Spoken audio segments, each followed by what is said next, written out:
My name is Therese McMurray, and I got involved with Dad's Army and David Croft after David had become a fan of mine when I was a soap star in Emergency Room 10. And when I left, David asked me to guest in Hugh and I Spy. And we became good friends. And then he took me out to dinner, and he said, I've got a new pilot called Dad's Army. I said, oh, okay. And he said, I'm very worried I'm not getting enough support from the BBC. I really want to have my friends around me. Now, would you just do some small parts? I said, David, but he said, don't ego. I'm asking you as a favour, and I'll get you a special high category fee. All right, David. And that is how I got introduced to playing the little vignettes in 3 episodes of Dad's Army. And it was great fun to be in at the beginning and to be supporting David and Jimmy then, who I got to meet when we were first on set. So we travelled by train down to location, down to Thetford, and were set up in a hotel. And the first episode that I was involved in was called Shooting Pains.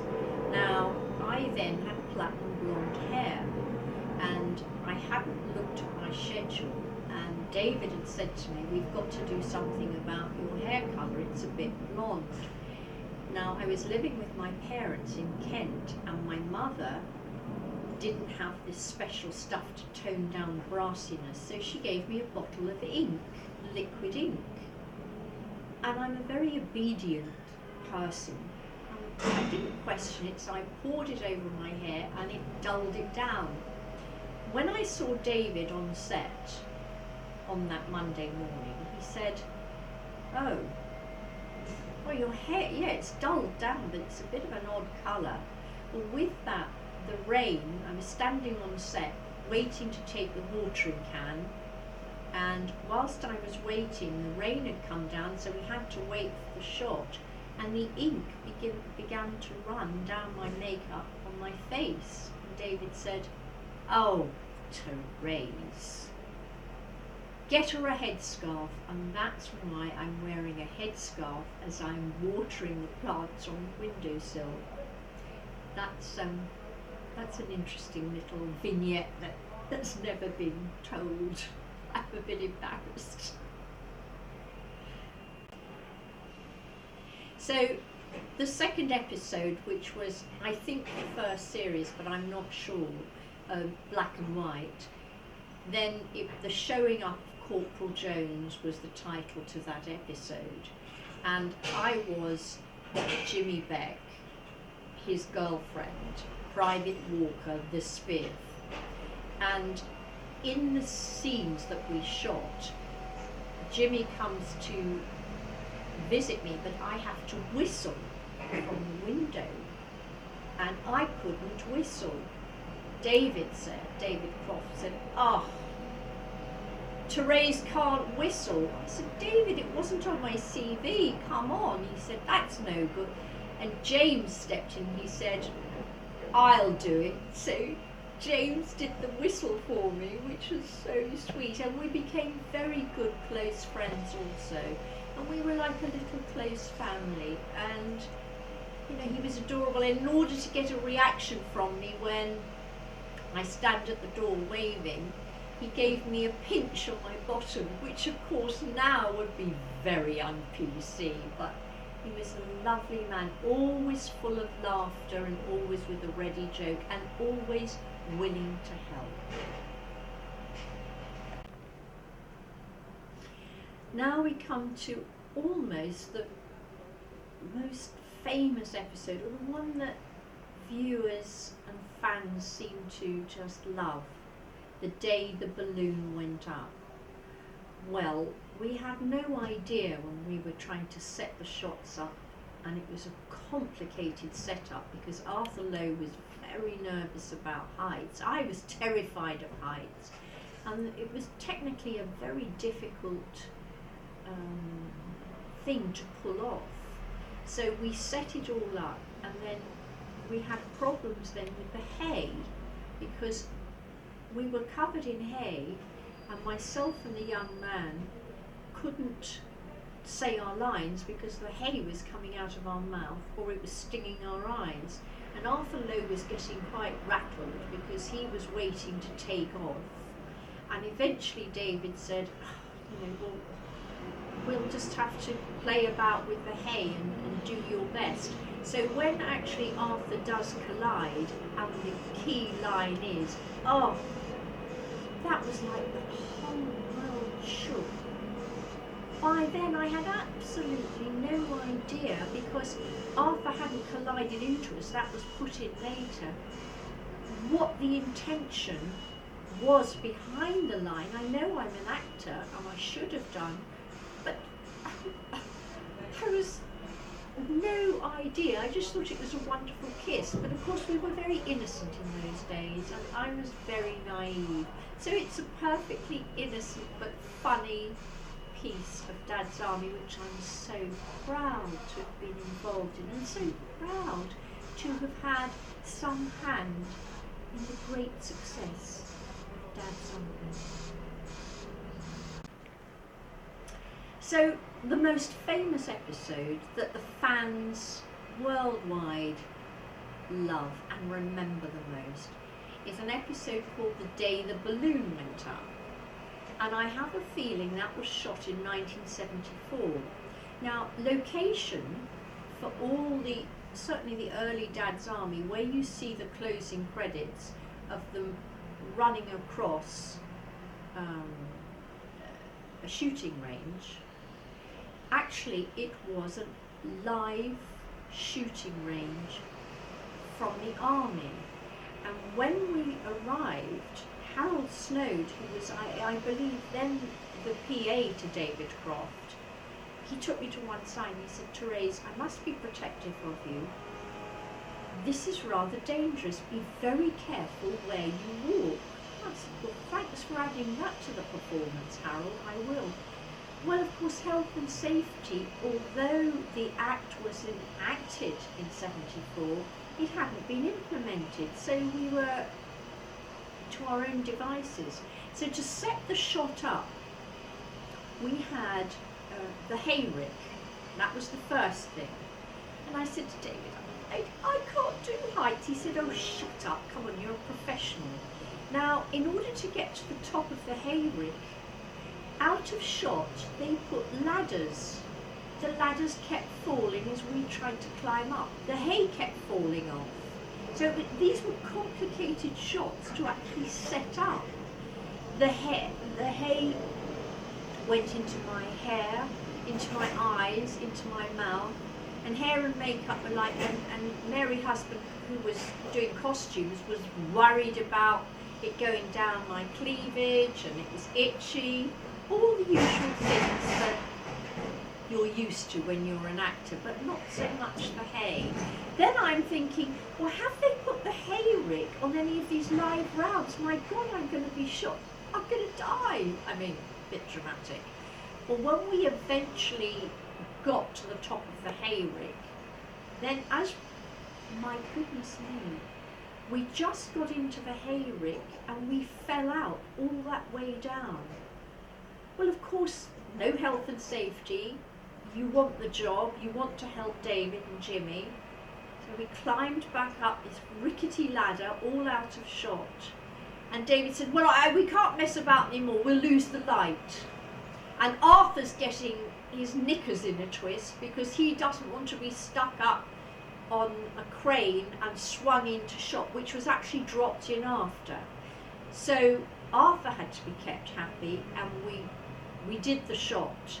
However, I wasn't told that the reason for my final line when I emerge from all the hay, having been naughty, and remember in those days we were terribly innocent, we didn't understand a lot of double entendre, and I certainly didn't. But because I wasn't aware that Arthur was going to swing into us, which was dropped in after, when I said my line, oh, that was like the whole world shook. I hadn't any idea that the intention was that we'd been extremely naughty in the hayrick, and that what the young man had done to me had made my world spin. But it's a wonderful memory, and I'm thrilled to have been involved in such a fantastic, iconic comedy series. Well, on location, I do remember a lot of laughter.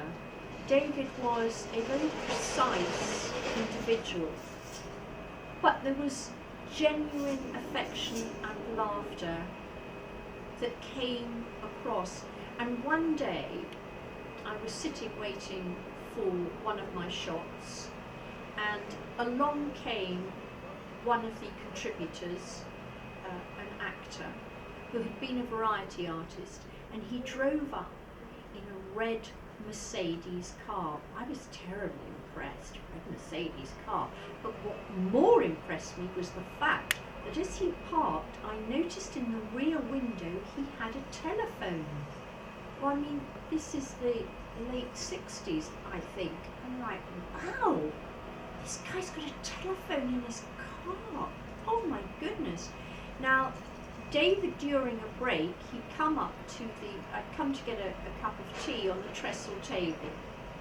And David came up to me and he said, it's going well, isn't it? I said, I hope so, for your sake, darling. It's very hard to tell, isn't it, Dave? He said, well, we've got some great stuff in the can. I said, have you seen Jackie's car? The red Mercedes? He went, yes. And? I said, he's got a phone in it, David. Well, David's ego rose to the occasion. He said, it's plastic, not real. Okay. So location was a fun time, and at the end of every day's shooting, all of us and the cast in our hotel, I think it was the Bell at Thetford, we would all then, having had a shower, certainly after the day the balloon went up, I needed a lot of showering of the hay to come off. We would then all meet for drinks and dinner, and we were a family, a company of troopers, and part of David and Jimmy's great team of comedy performers. Wonderful. And I've got to talk about Jimmy Beck, or James Beck, Private Walker, and I was his girlfriend. He was such a delight, and we would have a lot of laughs at dinner or at drinks after the day's shooting, and we'd all showered and come down and got ourselves done up. He would be quite flirty and say quite what I thought then were saucy things, and we became very, very close friends. He was a bit of a practical joker too. He really liked to play tricks on David particularly, and he'd say, that line I'm not going to say. Now, David was a stickler for lines. It was sacrosanct. You did not change David's lines. And he would only do it, Jimmy would do it just to get a rise out of David, and it worked every single time. So there would be Jimmy with his glass of gin and tonic, another gin and tonic, and the more gin and tonics he had, the more he would rile David, till David was like, James, I can easily stop your contract, And of course it was all just banter. But great, great fun. Ian Laurie kept himself very much to himself. Arthur Lowe didn't really mix with us very much. He would come down with his wife for drinks, but then they tended to go off and have their own meals. Ian Lavender was, I think Ian was a couple of years older than me, but I remember him being so nervous and overawed that he'd landed this part for David Croft and Jimmy Perry, and very sweet, gentle, lovely man. Now Arnold Ridley, I'm going to just go back a bit. Arnold Ridley, I did get to see on location, and we had a lot of fun because previously I had been a soap star in Emergency Ward 10 on ITV, and one of the episodes that Arnold came in to do, he was a patient in bed, and I was the probationary nurse, the light relief comedy, who always got things wrong. For example, just to set this story up, I would be told to warm the blood in the sluice room. So I emptied all of the cartons of blood, mixed it all up, and heated it on the stove. And the nursing sister, she came, "What do you think you've done, Nurse Parkin?" I had no idea that that was the wrong thing. I threw away the urine samples, thinking that they were old flower water. So that's setting this up. So I am now told Arnold Ridley is this older gentleman patient in bed, and Sister Doughty says to me, "Nurse Parkin, I want you to give," whatever the patient's name, Arnold Ridley, "an airing." And I thought, oh, how lovely. So I got him out of bed, wrapped him up, blankets over him, into a wheelchair, and took him for a walk, thinking that that's what Sister meant. Give him an airing. And she saw out of the window me walking him, pushing the wheelchair, all muffled up. She knocked on the window. "Nurse Parkin, get in now." I got back in, I got the patient into bed, Arnold was settled. She called me into her office and she said, "What do you think you were doing, nurse?" I said, "Giving him an airing." She said, "No, you idiot, it's a rubber ring you put under the patient's bottom." And that was what Arnold and I used to laugh about, because it was one of the most successful episodes of Emergency Ward 10. So it was lovely to be with Arnold again and sit and have dinner and reminisce. Although it's very hard to pick out what would be my favourite episode and ones that I was particularly involved in, and I think I just did 3 for David, because in 1974-75 I went back to my homeland in Ireland and worked there in theatre and in radio. But if I had to choose, I'm afraid I have to say the day the balloon went up. It's the most fun I had, and arguably one of the more successful episodes that everybody today just makes them chuckle and they love it.